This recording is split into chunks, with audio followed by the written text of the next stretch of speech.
اور P T I کے چلے جانے پر بھی ڈسکشن ہوئی ہے اور انہوں نے کہا کہ انہیں نہیں جانا چاہیے تھا. جو ریپریزنٹیشن عوام کی طرف سے ملی تھی پاکستان تحریک انصاف کو، اگر وہ موجود ہوتی تو نیب میں ترامیم شاید ممکن نہ ہو پاتی.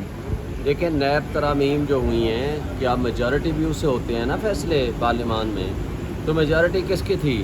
اور راجہ ریاض کی سربراہی میں جنہوں نے اپوزیشن لیڈر بٹھایا ہوا تھا، جو لوٹے کریٹ کیے ہوئے تھے، ان کے ہوتے ہوئے اکثریت کیسے ہو سکتی تھی؟ لہٰذا ان کی مخالفت پارلیمان کے اندر کرنے یا نہ کرنے کا کوئی ایفیکٹ نہ ہوتا. اور دوسری بات یہ کہی کہ یا وہ ریزائن کرتے تو ریزائن تو انہوں نے کر دیا تھا. دیکھیں یہ سیاسی فیصلے ہوتے ہیں تو سیاسی فیصلوں کا اس کا جواب بھی دیا گیا. سیاسی فیصلوں کا آئینی اور قانونی پہلو سے کوئی تعلق نہیں ہوتا. دیکھیں سمپل بات ہے، کرپشن کیسز سے اپنے آپ کو بچانے کے لیے پی ڈی ایم کی ساری جماعتیں انکلوڈنگ پیپلز پارٹی، انہوں نے اپنے کیسز ختم کیے. قانون بنانے والا وہ جس نے ان کا شریف فیملی کا وکیل ہے، اور قانون پاس کرنے والے وہ جن کے اپنے مقدمات ہیں، بلینز آف روپیز کی کرپشن ہے، اور وہ سارے مقدمے ان کو واپس ریٹرن ہو گئے ہیں. آج تو رپورٹ بھی جمع ہو گئی ہے، سب آپ کے سامنے آ گیا ہے کہ کون کون اس کے بینیفیشریز ہیں. اس سے سب کچھ ثابت ہو گیا ہے کہ یہ خود ہی اپنے آپ کو قانون بنانے والے، خود ہی بینیفیشری، خود ہی قانون پاس کرنے والے، خود ہی اس کا مطلب اور مفاد حاصل کرنے والے. اس طریقے سے قومیں نہیں چلتی. مجھے بتائیں، آج پاکستان میں لوٹ مار کے بعد یہ پوزیشن ہے تو کس نے لوٹ مار کی؟ عوام نے، میں نے، آپ نے، اس غریب آدمی نے جو آج ذلیل ہو رہا ہے اس مہنگائی کے ہاتھوں. کس نے لوٹ مار کی؟ تو ایون فیلڈ اپارٹمنٹ میں جہاں نواز شریف اور اس کی فیملی بیٹھی ہوئی ہے، آج صرف ایک کیس کا بتا دیں وہ پیسے کہاں سے آئے. آج بھی مریم نواز اس بات پہ چھوٹ گئی ہے کہ جناب ایون فیلڈ اپارٹمنٹ کی ملکیت اس کی نہیں ہے. بھائی خود ہی بتا دو یہ کس کی ملکیت ہے. پچھلے 30 سال سے آپ لوگ وہاں بیٹھے ہو، رہ رہے ہو، عیاشیاں کر رہے ہو، سب کچھ وہاں جاتا ہے. یہ عوام کی آنکھوں میں دھوکہ زیادہ دیر کے لیے نہیں دے سکتے. اور زرداری صاحب کی جو بلینز آف روپیز کے فیک اکاؤنٹس میں ساری یہ ٹرانزیکشن اور سارا کچھ ہوتا رہا ہے، یہ کون بینیفیشری تھے اور کیوں خان کو نکالا؟ اس لیے نکالا کہ وہ آئیں گے، اپنے آپ کو این آر او دیں گے، مزید کرپشن کریں گے، پیسے کمائیں گے، بادشاہت قائم کریں گے اور ڈیل کریں گے اسٹیبلشمنٹ کے ساتھ، اور جا کر کے پھر اگلی دفعہ پھر دوبارہ اقتدار میں آنے کی کوشش کریں گے. اگر یہ طرز عمل ہے اور یہ بلینز آف روپیز یہاں سے کرپشن کا پیسہ ملک سے باہر چلا گیا ہے تو اس کی وجہ ہے آج کدھر بیٹھا ہوا ہے زرداری صاحب؟ دبئی میں بیٹھا ہوا ہے. آج کدھر بیٹھا ہوا ہے نواز شریف؟ لندن میں بیٹھا ہوا ہے. کدھر ہے شہباز شریف؟ ادھر بیٹھا ہوا ہے. کدھر ہے اسحاق ڈار؟ یہاں صرف لوٹ مار کرنے کے لیے آتے ہو. جب تمہارے بچے وہاں، تمہاری پراپرٹیز وہاں، تمہارے بزنسز وہاں، تمہارے معاملات سارے وہاں، تو یہ قوم غلام ہے. کیا اس کے اوپر صرف حکمرانی کرنے تم آتے ہو؟ اب قوم جاگ چکی ہے، ان کو اپنے حقوق کا پتہ چل چکا ہے. عمران خان کو یہ کریڈٹ جاتا ہے، اس نے جو شعور اس نوجوان نسل کو، عوام کو دے دیا ہے. اب وہ شعور ختم نہیں ہو سکتا. اب لوگوں کو سمجھ آ گئی کہ کون چور ہیں، کون 2 نمبر ہیں، کون کرپٹ ہیں، اور اس ملک کو لوٹ کے کون کھا گئے ہیں. آج مہنگائی کا جو عالم ہے، میں شدید مذمت کرتا ہوں. یہ جو کیئر ٹیکر سیٹ اپ ہے، یہ بیسیکلی پی ڈی ایم کی ایکسٹینشن ہے. جتنے برے وہ تھے اس سے بدتر یہ ہیں. اور انہوں نے آج جو کچھ ظلم روا رکھا ہے، کل جو 15 روپے پیٹرول بڑھا دیا اور ڈیزل کی ریٹس بڑھا دیے، ظلم خدا کا. لوگوں کے پاس کھانے کو نہیں ہے. جس کی مجھے بتائیں 25,000 30,000 تنخواہ ہے، وہ پیٹرول کیسے ڈلائے گا؟ اپنے موٹر سائیکل میں، اپنی گاڑی میں، اپنے کسی بھی جگہ آئے گا جائے گا کیسے؟ ٹرانسپورٹیشن کتنی مہنگی ہو جائے گی؟ مزدوری کرنے باہر کہاں جائے گا؟ اور اس کے ساتھ بجلی کے بل جو 20 ہزار 15 ہزار اور 30 ہزار بل آ گئے ہیں، وہ کہاں سے بھرے گا؟ کیا یہ زندہ رہنے کا حق بھی چھیننا چاہتے ہیں؟ یہ ایک شخص کو گرانے کے لیے، ایک شخص عمران خان کو گرانے کے لیے انہوں نے 25 کروڑ عوام کو گہرے دلدل میں پھینک دیا ہے، تباہی کے دہانے پہ پھینک دیا ہے.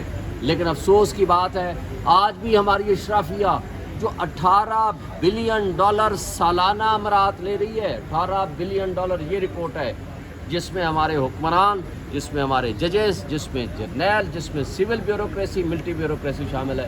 بھائی $18 بلین تو آپ مفت کے کھا رہے ہو. آپ کہتے ہو IMF کہتی ہے غریبوں کے اوپر ظلم کرو. IMF نے کب کہا ہے غریبوں پہ ظلم کرو؟ وہ کہتی ہے اپنا مراعات یافتہ طبقے کو مراعات کم کریں, اس پہ تو آپ کرنے کو تیار نہیں ہیں. کل سر الیکشن کا جو کیس تھا اس میں بھی سپریم کورٹ نے واضح کر دیا ہے کہ 90 دن سے آگے الیکشن کسی صورت نہیں جا سکتے اور الیکشن کی ڈیٹ جو ہے وہ اب دینی پڑے گی. اس بارے میں آپ کیا سمجھتے ہیں؟ اور اس حکومت پر آپ نے تنقید کی, ان کے لانے والوں کو پتہ نہیں تھا کہ کیا حال ہے ملک کا اور ہم کیسے لوگ دوبارہ سے بٹھا رہے ہیں؟ دیکھیں ان کے لانے والے جو تھے وہ ان چیزوں سے بالا تر ہیں. وہ ایک شخص کی نفرت میں اتنا آگے چلے جاتے ہیں کہ ان چوروں کو ہمارے اوپر مسلط کر دیا, اور ان چوروں نے جو ملک کا بیڑا غرق کیا. آج مہنگائی ڈبل سے زیادہ ہو گئی. 12% کہتے تھے مہنگائی ہے, آج جو فوڈ انفلیشن ہے, جو کھانے پینے کی مہنگائی ہے وہ 50% پہ چلی گئی ہے. باقی مہنگائی آپ کو 38% سے آگے چلی گئی ہے.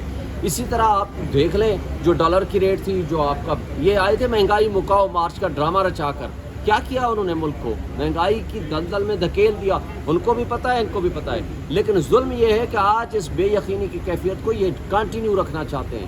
بھائی آج اناؤنس کریں, الیکشنز کرائیں, آپ کا کام نہیں ہے یہ پالیسیاں بنانا, آپ کا کام ہے. اور آپ ریٹ کیسے بڑھا سکتے ہو؟ آپ کیسے بڑھائے جا رہے ہیں؟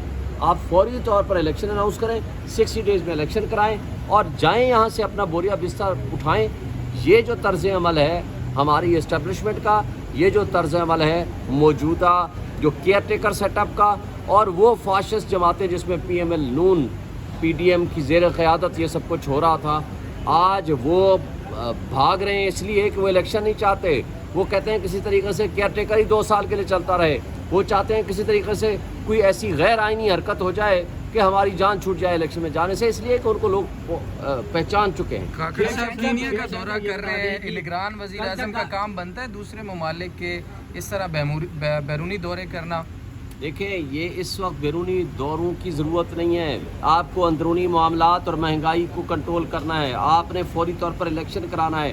آپ کا صرف کام ہی الیکشن کرانا ہے, اس کے علاوہ کوئی کام نہیں ہے. یہ سوائے انٹرم سیٹ اپ آپ دیکھ لیں, KP اور پنجاب والے جو بیٹھے ہوئے ہیں سوائے الیکشن کے سب کچھ کر رہے ہیں. الیکشن کمیشن سوائے الیکشن کے سب کچھ کر رہی ہے, اور ٹیکس کے پیسوں سے اور میرے آپ کے پبلک فنڈ سے ان کو تنخواہیں اور مراعات مل رہی ہیں, اور اس کے باوجود یہ الیکشن کے علاوہ سب کچھ کر رہے ہیں. اور یہ بھی وہی طریقہ کار اڈاپٹ کر رکھا ہے, الیکشن کے علاوہ انہوں نے سب کچھ تو کہتے ہیں سری لنکا, کل تک یہ کہا جاتا سری لنکا ڈیفالٹ کر گیا ہے, اور آج ہمارے جو پیسے کی ویلیو ہے وہ ڈالر کے مقابلے میں سری لنکن کی نسبت ہم کم ویلیو پہ چلے گئے. تو کیا پاکستان بھی ڈیفالٹ کرنے جا رہا ہے؟ لیکن ڈیفالٹ کیا ہوتا ہے؟ غریب آدمی کو کھانے کو نہیں ہے, پیٹرول کے پیسے آپ کے پاس نہیں ہیں, غریب آدمی کے پاس کوئی روزگار نہیں ہے, اس کے بچے بھوکے مر رہے ہیں, لوگ خود کشیاں کر رہے ہیں, اسٹاک مارکیٹ کریش کر گئی ہے, پرچیزنگ پاور نہیں ہے, جو تاجر طبقہ ہے وہ پریشان بیٹھا ہوا ہے, کاروباری طبقہ اس سے زیادہ پریشان بیٹھا ہوا ہے, فیکٹری مالکان فیکٹریاں بند کر چکے ہیں. تو ڈیفالٹ ہوتا کیا ہے؟ یہی اس سے بدتر ڈیفالٹ اور کیا ہوگا؟ سر آپ کو کیا لگتا ہے کہ وہ جیل سے کب تک باہر آئیں گے؟ آپ کی بھی ملاقات کی اجازت دے دی گئی ہے؟ جی انشاءاللہ ہم آج ملیں گے, ملاقات کریں گے, آپ کو بتائیں گے, اور انشاءاللہ کل کیس لگا ہوا ہے, وی آر ہوپ فل کہ اس میں ان کو ضمانت ملے. بالکل غلط ہے, جھوٹ ہے, پروپیگنڈا ہے, کوئی کسی سے کوئی مذاکرات نہیں ہو رہے. نگراں وزیر نے کہا ہے کہ حالات اتنے برے نہیں جتنا شور مچایا گیا. اس حوالے سے ان کو تمہارے حالات برے نہیں ہیں, مانتے ہیں, کیونکہ تم ادھر پرائم منسٹر ہاؤس میں بیٹھے یاشا کر رہے ہو. جو عام آدمی کے حالات برے ہیں وہ عام آدمی سے جا کر پوچھو. تم اقتدار سے ہٹو, اپنی ساری مراعات ختم کرو, پھر آپ مارکیٹ میں آؤ, پھر آپ اکیلے آؤ, آپ کو لگ پتہ جائے گا کہ لوگوں کے ایکچوئل حالات برے ہیں یا یہ لوگ ڈرامہ کر رہے ہیں. سر الیکشن 2024 میں ہی ہوں گے, کیا سمجھتے ہیں آپ؟ الیکشن 2023 میں انشاءاللہ ہوں گے. 2023 میں ہمارا حال میں سپریم کورٹ میں ہم چلے گئے ہیں. یہ سپریم کورٹ کی ذمہ داری ہے.